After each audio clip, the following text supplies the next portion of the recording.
सैफ अली खान पर हुए हमले के मामले की जांच तेज हो गई है। पुलिस और क्राइम ब्रांच की 18 टीमें पूरे मामले की जांच कर रही हैं, जिसमें बांद्रा पुलिस की 10 टीमें हैं और क्राइम ब्रांच की 8 टीमें शामिल हैं। क्राइम ब्रांच की टीम सैफ अली खान के घर भी पहुंच चुकी है। आसपास लगे सीसीटीवी कैमरों को भी खंगाला जा रहा है। शुरुआती जांच में पुलिस ने पाया है कि आरोपी चोरी के मकसद से ही बिल्डिंग में घुसा था, लेकिन पूरा सच क्या है? क्या सिर्फ चोरी करने के इरादे से ही आरोपी घुसा था या इरादा कुछ और था? इसका पूरा सच आना अभी बाकी है। सचिन चौधरी और हमारे साथ राजेश कुमार लगातार जुड़े हुए हैं। सचिन, आपने हमें बताया कि एंट्री किस तरह से हो सकती है, लेकिन एक आम आदमी के जहन में सबसे बड़ा सवाल यही आता है कि भाई आप चोरी के मकसद से दाखिल हो रहे हैं तो दरवाजा लॉक होगा, खिड़की के रास्ते बच्चे के बेडरूम तक पहुंचे, घर से पहले से वाकिफ थे, ये भी कई सवाल हैं, या किसी ने फ्रेंडली एंट्री कराई है, ये भी कई सवाल हैं जो सबके मन में कौंध रहे हैं।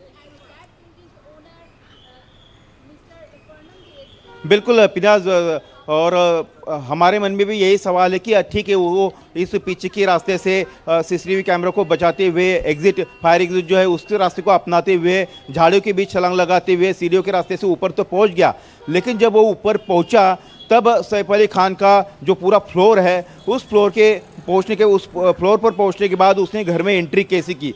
क्योंकि जो हाई प्रोफाइल अपार्टमेंट होते हैं या फिर जो भी उनके वहाँ पर रूम्स होते हैं, उसके बाहर जो एंट्री होती है वहाँ पर डिजिटल लॉक होते हैं, सीसीटीवी कैमराज होते हैं, अंदर से मैसेजिंग करनी पड़ती है और फिर मैसेज का जवाब आने के बाद ही दरवाज़ा खोला जाता है। सीसीटीवी अंदर कैमरे में दिखता है कि बाहर लॉबी में कौन खड़ा है, दरवाजे के पास कौन खड़ा है, लेकिन वो अंदर घुसा कैसे? क्या अंदर रूम के अंदर डिजिटल लॉक था या फिर दूसरा लॉक था, उस लॉक को उसने तोड़ा, या फिर घर में कोई ऐसा व्यक्ति था जिसने उसको एंट्री दिलवाई? अब ये तमाम जांच का विषय है और पुलिस इसी जांच को लेकर आगे बढ़ रही है। इसीलिए यहाँ पर जो उनकी मेड थी लीमा, उनका सबसे पहले स्टेटमेंट लिया गया। इसके अलावा अन्य 3 जो और मेड थे, सर्वेंट थे, उनके स्टेटमेंट जो है पुलिस ने लिए हैं और इस बिल्डिंग में जो बाकी दूसरे काम करने वाले जो लोग हैं उनके भी स्टेटमेंट यहाँ पर लिए जा रहे हैं। कि सबसे बड़ा सवाल है कि अंदर वो कमरे में घुसा कैसे, जहांगीर के कमरे में कैसे घुसा, ये सबसे बड़ा सवाल है और पुलिस उसी को लेकर जांच कर रही है। जी पिनाज। जी बिल्कुल, आप बने रहिए, हम लगातार आपके पास अपडेट के पास पहुंचेंगे। और राजेश भी हमारे साथ जुड़े हुए हैं जो बताएंगे कि जांच में बयानों में क्या कुछ निकल कर आ रहा है, क्या अपडेट उनके पास मौजूद है। लेकिन इस बीच सैफ अली खान पर हुए हमले को लेकर महाराष्ट्र के मुख्यमंत्री देवेंद्र फडणवीस का बयान सामने आया। उन्होंने कहा मुंबई पूरी तरह से सुरक्षित है। इस मुद्दे को लेकर विपक्ष जो है हमलावर हो रहा था, लेकिन अब मुख्यमंत्री ने कहा कि मुंबई पूरी तरह से सुरक्षित है। कभी कभी कोई घटना घट जाती है, पुलिस जल्द घटना का खुलासा करेगी।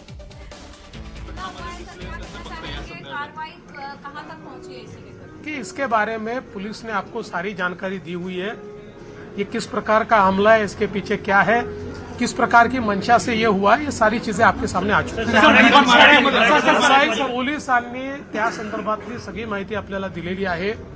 याच्या पाठीमागे कशा प्रकारचा मोटिव्ह असू शकतो हे देखील आपल्याला त्यांनी सांगितलेलं आहे। कुठून ते आले हे देखील सांगितलेलं आहे। याच्यात पूर्ण कारवाई चालली आहे।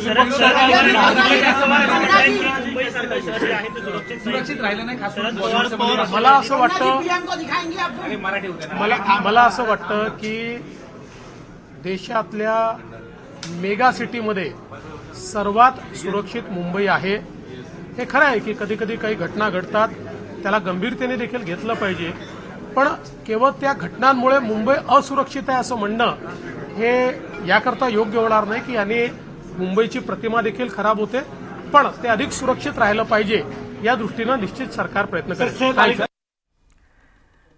हमारे साथ लगातार हमारे संवाददाता ग्राउंड जीरो से अपडेट के साथ हमारे साथ जुड़े हुए हैं। राजेश इस वक्त बांद्रा पुलिस स्टेशन के बाहर से मौजूद है। राजेश, सवाल उठना लाजमी है कि बांद्रा में सलमान के घर के बाहर से जब से फायरिंग हुई थी, तो अगर आप बांद्रा जाएंगे तो वहाँ पर पुलिस पिकेट भी है, बैरिकेडिंग भी की हुई है और वहाँ पर काफ़ी लोगों को चेक करके देखा जाता है। कोई अगर बाइकर्स वहाँ से गुजर रहे होते हैं आमतौर पर, जिसका लोकल्स ने काफ़ी विरोध भी किया था, उसके बावजूद भी इतने हाई प्रोफाइल एरिया में इस तरह की घटना निश्चित तौर पर पुलिस पर सवाल खड़े कर रही है।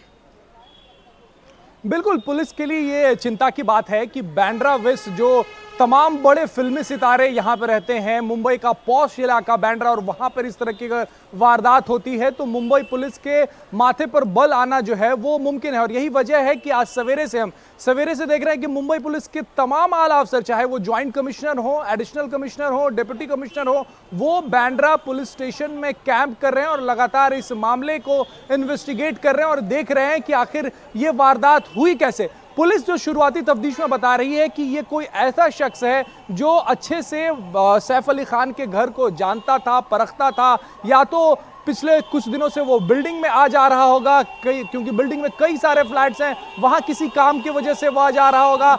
सैफ अली खान के घर में भी फ्लोर पॉलिशिंग का काम चल रहा था, तो कहीं उसमें से काम करने वाला कोई शख्स जिसने घर का पूरा मुआयना किया होगा वो तो नहीं है। ये इस बात पर पुलिस की तफ्तीश जो है फिलहाल फोकस कर रही है। पुलिस को हालांकि उस शख्स की पहचान हुई है, एक्यूज जो है वो आइडेंटिफाई किया गया है, ये पुलिस कह रही है। लेकिन पुलिस का ये जरूर कहना है कि पिछले कुछ दिनों से इस शख्स ने, जो भी शख्स जिसने भी इस वारदात को अंजाम दिया, उसने रेकी की होगी, उसने मुआयना किया होगा, वो सैफ के घर को समझता होगा। यही वजह है कि उसने वो जगह चुनी जहां से वो घर में एंटर कर सकता है, यानी कि जहांगीर का कमरा। पिनास। बिल्कुल, तो इस अपडेट के लिए आपका शुक्रिया। आप नजर बनाए रखें। अगर पुलिस ये दावा कर रही है कि आइडेंटिफाई कर लिया है, तो क्या कोई वो जान पहचान वाला शख्स था, कोई पुराना हेल्पिंग मेड, कोई इस तरह का कोई शख्स था, हाउस हेल्प था, या फिर कोई मजदूरों में से था? ये तमाम सवाल हैं जिनके जवाब मिलेंगे। और आखिर एक शख्स ने एक बार नहीं बल्कि 6 बार अगर सैफ अली खान पर हमला किया है, तो वो क्या सिर्फ चोरी की ही नीयत से आया था? ये तमाम सवाल जो उठ रहे हैं, इंतजार करना होगा पुलिस की जांच और उनके बयान का। अपडेट के लिए आपको बहुत बहुत शुक्रिया।